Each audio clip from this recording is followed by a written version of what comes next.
I know the key is my perspective. It's not what happened to me, it's how I define the me that it happened to. And I don't have to believe that how I was treated is any indication of who I am. My name is J. Bradley O., a survivor of childhood sexual abuse and other traumas. I was born in Fort Worth, Texas, and adopted 5 days later by, really hard-working, pillar of the community, church every week kind of family. It was basically fear and shame, fear and shame, fear and shame. I remember being afraid of going to hell when I was 5 years old. Probably the first trauma I remember was when I was 2. I walked out into the garage one day. My mother was going to get her hair fixed, and she was coming out the door, but she hollered for me to come back. And like a little kid will do, I just looked up and said, no. And I'm being playful. I remember feeling playful and lighthearted. And she flew into a rage and grabbed me by the shoulders and shook me so hard, just screaming, don't you ever talk back to me again. And I literally thought it was going to break my neck because it was so violent. I came to believe that women are God. It is my job to please accommodate no matter what. That was absolutely the perfect setup for what came maybe a year later. I had a babysitter and she molested me. She was a teenager, 15, 16, I was 3. I remember that same wanting to please her and that same fear of not pleasing her, because I know what happens when you say no. Right? I already know that I could die if I disagree, if I refuse. That's how it felt to me at that age.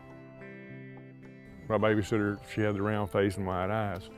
If a woman like that smiles at me, I will freeze inside. It's very scary.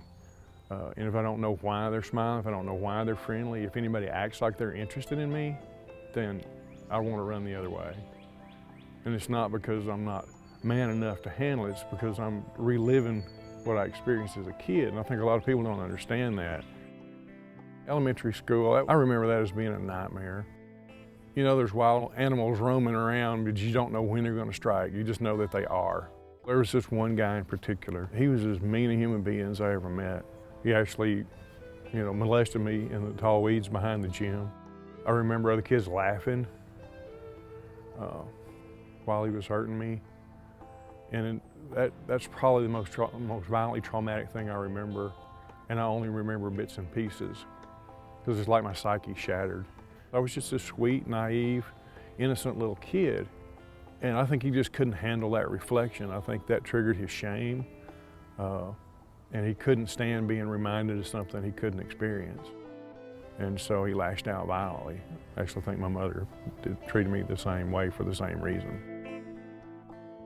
I've seen a lot of criticism in social media, and they even make fun of them on TV and movies, like a guy who won't, step up and quote, quote, be a man. It's like, well, do you ever consider the fact he might have been traumatized as a kid, and so he's having a completely different reaction based on that trauma?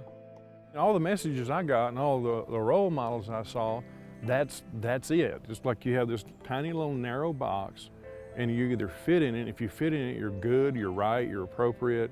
If you don't fit in it, then there's something wrong with you. I know that's not true. That doesn't change the fact that I was conditioned that way, and I have to work around all that. I'm a lot more accepting of myself today than I was back then, but I know myself a lot better today. I mean, I've been at this for nearly 30 years recovering from this stuff. At the age of 23, I went to a care unit for alcoholism.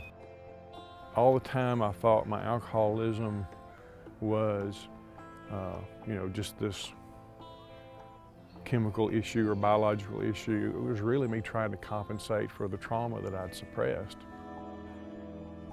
It scared me so much to even notice or admit my difficulties because I thought that meant that I was going to stay stuck in them. And I didn't realize at the time that it's by acknowledging those things that I can get beyond them.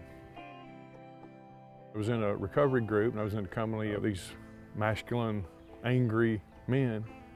I knew they weren't angry at me, but I noticed myself getting more and more irritated and distressed. When I walked out of the meeting, I thought, if you're gonna be that angry at me, why don't you just take me around back and rape me.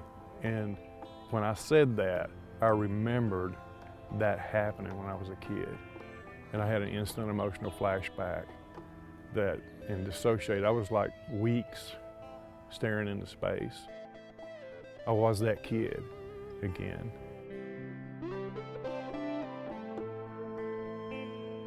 Well, I think some of the misconceptions about male survivors is, I'm a guy, it shouldn't have happened to me. I should have been able to defend myself. Am I really a guy? Am I gay? There's a lot of stigma about that. So it makes it really hard for guys to even admit that they've been abused, because it automatically puts them outside the pack. Over time, it's like things just started clicking, and my inner self was guiding me all along through all this stuff to get to a place of having some realizations and having some understanding. In some ways that was hard, but I had a lot of practice through AA and the spirituality I was cultivating, the self-acceptance. A lot of practice with being okay with being not okay. I won't say I'm shame-free by any means. I won't say I don't get down on myself or get depressed, but I'm generally okay with that, because I'm not perfect and never going to be perfect, but I don't have to be perfect to progress. Nobody does. I love being able to reflect validation to people. I love to be able to facilitate, to offer the perspectives that have been so powerful for me. And so I started a blog, which I'm loving. I've written a book called Conscious Journaling. It's basically the foundation that I learned early on. Talking to people, being willing to listen to people. Even sitting here sharing this right now makes it a little more okay, just because I'm willing to share it. Because I know I'm not the only one. Man or woman, I know I'm not the only one. And it would be really cool for people to understand that this isn't the anomaly that the culture might seem to suggest. This is some weird, oddball, rare occurrence. It happens way, way too often in this world, way, way. If you know 4 people, then you at least know 1 survivor. If there was any bit of wisdom from my experience that I could convey to another person, it's that while I may not be able to change what happened to me, I absolutely can change how I feel about it. And I can change how I feel about me.